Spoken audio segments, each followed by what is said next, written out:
Em 24 primeiros jogos, o Dorival tem 18 vitórias, 2 empates e 4 derrotas. 51 gols pró e 14 contra. O Renato tinha 18 vitórias, 4 empates e 2 derrotas. 64 gols pró e 15 contra. Bem-vindos ao Corte do Barba, o canal oficial de Corte do BarbaCast. Se inscreve no canal, ative as notificações, já deixa o like e compartilha esse vídeo com seus amigos, porque 97% das pessoas que assistem ao nosso conteúdo não são inscritos no nosso canal, beleza? Então não sejam desses 97. Obrigado, tamo junto e bom vídeo. O que você acha que foi o ponto de virada ali pro Flamengo sair daquela questão que, enfim, que tava super endividado, tudo ferrado, para começar a resolver e depois o ponto-chave pro Flamengo começar a ganhar?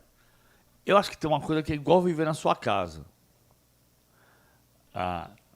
Você precisa saber quanto você gasta e quanto você ganha. Parece óbvio, né? Se eu ganho 10, eu não posso gastar 20. E o que o Flamengo começou a fazer foi entender que ele tinha que gastar o suficiente para poder pagar as contas dele. E para que ele pudesse pagar as contas com um pouco mais de tranquilidade, ele tinha que ganhar mais. É simples assim. Uhum. Tem duas formas de você sair de uma crise na sua casa. Uma é gastar menos, e aí você vai deixar de fazer as coisas que você gosta. E a outra é ganhar mais. O Flamengo começou a fazer as duas coisas. O Flamengo gastou menos e descobriu fontes de receita para arrecadar mais. Por exemplo, uma coisa que não está acontecendo com o Palmeiras hoje. Como é que pode um clube do tamanho do Palmeiras, que arrecada... No ano passado o Palmeiras arrecadou 971 milhões de reais. Mas porque teve duas conquistas de Libertadores no mesmo ano, o que é absolutamente irreal. Então o próprio Cícero Souza já deu palestra dizendo: essa receita aqui, ela não existe. A receita do Palmeiras real é 650. 650, 670, com sorte 700. Vamos partir de 650. Se o Flamengo está faturando 950, tem um gap de 300 milhões de reais. Então você precisa subir tua receita para continuar sendo competitivo. Onde é que você sobe receita? Uma hipótese é o marketing. Como é que o Palmeiras não tem um diretor profissional de marketing? Não tem? Não tem. Porque a Leila Pereira decidiu que não tem. Tem um diretor estatutário de marketing. Não tem condição disso. Você vai perder terreno. Lá é voluntário. É que nem o vice-presidente do Flamengo que é voluntário. Não pode, você pode até ter que ter um estatutário, mas tem que ter um profissional. Claro, claro. Porque, Também acho. porque aí, O marketing, então, nossa. se você tem um gap de 300 milhões de reais para resolver, você precisa fazer o quê? Você precisa arrecadar mais. Foi o que o Flamengo fez. O Flamengo foi buscar onde ele podia arrecadar mais. E aí você tem fontes de receita. O que são fontes de receita históricas no futebol? São televisão, bilheteria, patrocínio, venda de jogador. Não é isso? Sim. Só que os clubes ficaram a vida inteira alavancados, escravizados em televisão e venda de jogador. Sim. Bilheteria. Bilheteria, só torcedor é bilheteria. Sim. Tem o merchandising, mas é marketing. Né? Patrocínio. Você já reparou quantos patrocinadores tem o Bayern de Munique? Já, muito. Que nem os times da NBA. Às vezes os times da NBA são patrocinados até por concorrentes. Patrocínio não é o patrocínio da camisa. Exatamente. Se olha no banner, tem uma Audi que patrocina, que dá o carro pro cara usar para o treino treinar. Hotel. Hotel, tudo. Sim. Então, assim, cara, você precisa criar fontes de receita. E de preferência, inventar outras fontes que ninguém tem percebido que é fonte de receita. Perfeito. É esse o ponto. O Flamengo conseguiu fazer isso. O Flamengo olhou para o mercado. Ainda está olhando para o mercado, porque o mercado não está todo descoberto. É como você pensar assim, o Flamengo é a maior torcida do Brasil, ninguém tem dúvida disso. Agora, se muitas pesquisas, desde 93, apontam que 21% da torcida do Brasil torce para time nenhum, Tem um mercado a ser conquistado. claro, as pessoas olham assim, não, mas é uma vergonha no Brasil ter 20% das pessoas não torcem para clube nenhum. Eu penso ao contrário. Olha o potencial de receita que tem aqui. Porque assim, o Flamengo é uma torcida do Brasil, ninguém discute isso, vai continuar sendo. Mas potencialmente, o Bragantino pode ser a maior. Sim, exatamente. Que já pega a sua percentuagem, soma com os 20% e acaba. Ele vai brigar. Né? Exatamente. Assim, ninguém.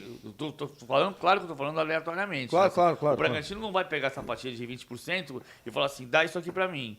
Mas se tem 20% ociosos, o que você pode trazer. fazer com esses 20%? Trazer pra cá, né? Pro mundo do futebol, Claro. cara. Claro. Você sabe que o Flamengo 5, o Grêmio 0, tinha 70 mil pessoas no Maracanã e 19 mil vieram de fora do Rio de Janeiro. Caraca, eu não sabia que era esse o dado. 19 mil vieram de fora da cidade do Rio de Janeiro, da cidade do Rio de Janeiro. Sabe o que significa isso? É empresa aérea trabalhando, empresa de ônibus trabalhando, é Turismo. Uber, é táxi, é hotel, é restaurante, é bar, é vendedor ambulante vendendo cerveja e refrigerante. Cara, isso é economia. Com O certeza. futebol é setor da economia. Só o governo não sabe disso. Bom, não quero falar de política. E aí você pega assim, o ponto-chave, obviamente, para resolver a questão da dívida, a gente já falou, mas o que você acha que em 2019 o Flamengo fez para começar a ganhar as coisas? Se foi a contratação, se foi a chegada do Jorge Jesus, a chegada dos reforços, o que você considera que foi mais importante que aconteceu? Se é que pode, né, puxar alguma coisa. Eu acho que é a ambição, porque assim, o Flamengo comete erros. É a história do dia que eu rasguei dinheiro na TV, né? Assim, o Flamengo, eu rasguei por quê? Porque 22 milhões de reais para pagar multa de rescisão de técnico, vamos combinar. É a jogadinha. Não faz sentido. Eu não precisava ter rasgado a nota de 20, que eu pedi desculpas e fiz a doação que eu prometi. Mas assim, não faz sentido. Então, o Flamengo fez o certo ao procurar, no mundo do futebol, o melhor técnico que cabia no bolso dele. Eu acho que a grande sacada do Jorge Jesus não é o Jorge Jesus. O Jorge Jesus foi um casamento, deu química, funcionou, foi maravilhoso. Um time espetacular. O Flamengo teve ambição, O Flamengo decidiu que, naquele momento, ele podia investir para ter o melhor elenco do Brasil. E decidiu que o melhor elenco precisava ter o melhor técnico disponível no mercado pelo preço que ele podia pagar. Você pode pagar o Guardiola? Não. Mas Jorge Jesus você pode. Então você traz Jorge Jesus. Aí você investe na comissão técnica para que ele tenha companhia, para não ficar refém da estrutura anterior, como eles entenderam, o Rueda ficava. Porque parece que o Jorge Jesus inventou o técnico estrangeiro no Brasil e não é verdade. Não. É. Mesmo nem no Flamengo ele inventou. Nem no Flamengo ele inventou. Acho que a palavra-chave é ambição. É ambição.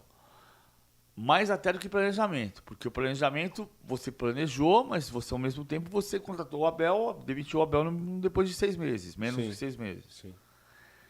Mas teve ambição. A palavra-chave para mim é ambição. Executou planejando, planejou executando, né? Porque É. não foi um planejamento, daqui a tanto tempo, não. Tudo aconteceu ao mesmo tempo, né? Você olhando o time de hoje, do Flamengo, né, de 2022, e olhando o time de 2019, você acha que esse time é mais forte? E Dorival Júnior e Jorge Jesus, qual você acha que é a principal semelhança e diferença entre os dois?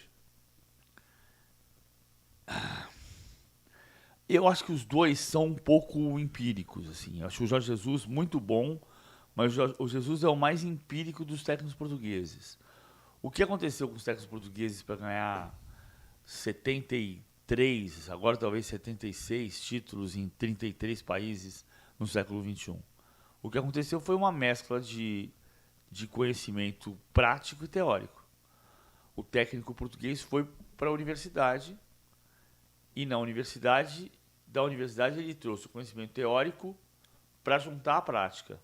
Isso deu origem a uma geração de técnicos portugueses que tem José Mourinho, principal expoente de todos, que tem Nuno Espírito Santo, que tem Marco Silva, que tem Leonardo Jardim, que tem Pedro Martins, que ganhou na Grécia, que tem Abel Ferreira, que tem... o Jorge Jesus está fora desse. Gesualdo Ferreira, que é o pai de tudo isso. Porque Gesualdo Ferreira foi quem começou a fazer isso no Instituto de Educação Física de Lisboa, ainda no final dos anos 80. Eu acho um dado impressionante E eu gosto da ideia que quando eu escrevo isso para Portugal, os caras em Portugal se surpreendem. Aham. Até 2006, você tem, grosso modo, 55% dos técnicos campeões portugueses eram estrangeiros. E de 2006 para cá, 2006 o Porto foi campeão em Portugal, dirigido pelo Co Adriaanse, que é um holandês, que foi assistente do Van Gaal no Ajax e depois técnico do Ajax nos anos 90. Sim. 2006, Porto campeão com o Adriaanse. Foi o último técnico estrangeiro campeão em Portugal. Isso faz 16 anos.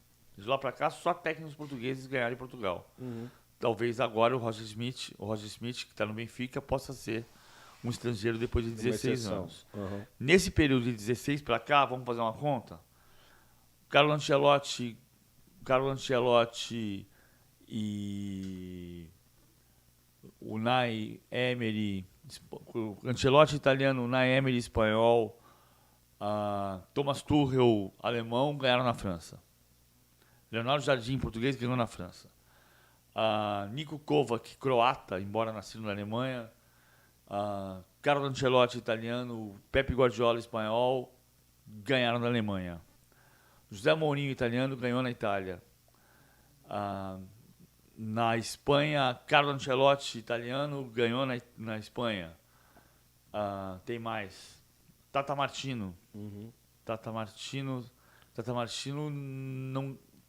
ganhou em 2013. Os técnicos ingleses não ganham Os técnicos ingleses não ganham na Inglaterra desde 92. Loucura. Então, Portugal, das grandes ligas da Europa, passou a ser aquela que tem há mais tempo uma liga dominada pelos técnicos nativos. E os portugueses não são os melhores técnicos do mundo, são os alemães. Sim. E Faz mesmo sentido. assim, os portugueses são os técnicos que se espalharam pelo mundo, arrumando bons empregos e tendo bons resultados. Sim, com certeza. Porque eles conseguiram melhorar. O Dorival, ele se coçou. Mas esse conhecimento do Dorival, ele continua sendo como o conhecimento no Brasil sempre foi. Boca a boca. Se você teve a sorte de trabalhar com ele Andrade, você sabe como ele trabalhava. Porque ele te contou e você experimentou. Se não, não está no livro. E em Portugal está no livro. Por que a gente está chamando de externo e extremo o ponta?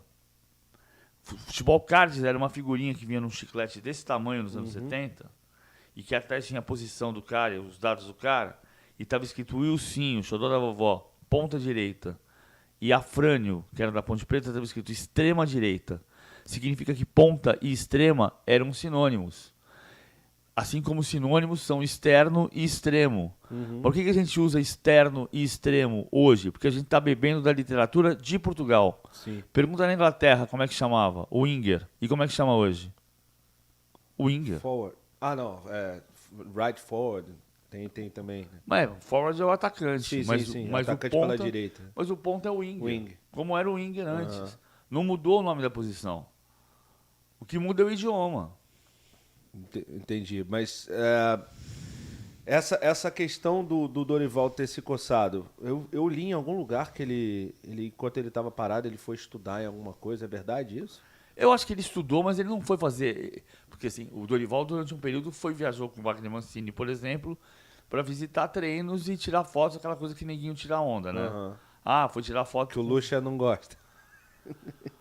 Mas a questão não é essa, cara. Você pode pegar treino do Southampton pelo computador. Claro. Não é aí que está o ponto. O que eu acho que nos falta é a transferência de conhecimento de uma forma mais mecânica.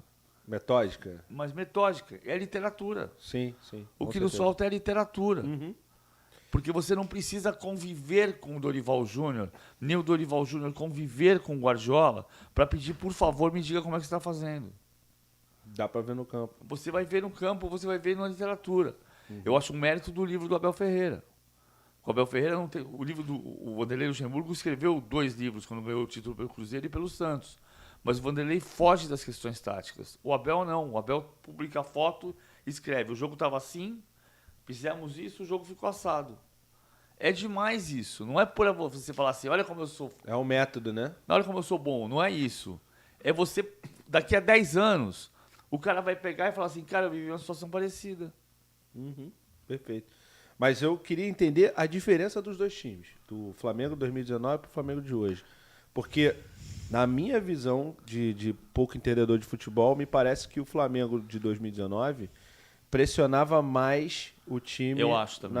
na zaga. E enquanto o Dorival, ele espalha mais. Não sei se... Eu acho que ele espalha um pouco mais e eu acho que ele ainda está deixando espaço nas ruas laterais. Porque se você for olhar uma coisa que é antipático dizer isso hoje, e acho que o time hoje está melhor do que estava há um ano, mas é muito parecido com o que está acontecendo hoje com o que aconteceu na época do Renato classificando para a final da Libertadores. A diferença é a defesa. Melhorou bastante. O Renato tinha tomado 15 gols em 24 jogos e o Dorival tomou 14. É curioso, né? Porque todo mundo fala disso, Ó, né? em 24 primeiros jogos, o Dorival tem 18 vitórias, 2 empates e 4 derrotas. 51 gols pró e 14 contra. O Renato tinha 18 vitórias, 4 empates e 2 derrotas. 64 gols pró e 15 contra. O cara sabe tudo de cabeça. Não, eu fiz essa conta hoje. Então, assim, eu acho que o time está mais organizado, o time está menos exposto do que o do Renato. Quando o Flamengo ganhou o primeiro jogo da semifinal da Libertadores ano passado, havia observações sobre o desempenho defensivo. O Barcelona ameaçou no primeiro tempo. Sim, o Diego Alves foi bem, inclusive, nos E dois no jogos. segundo tempo,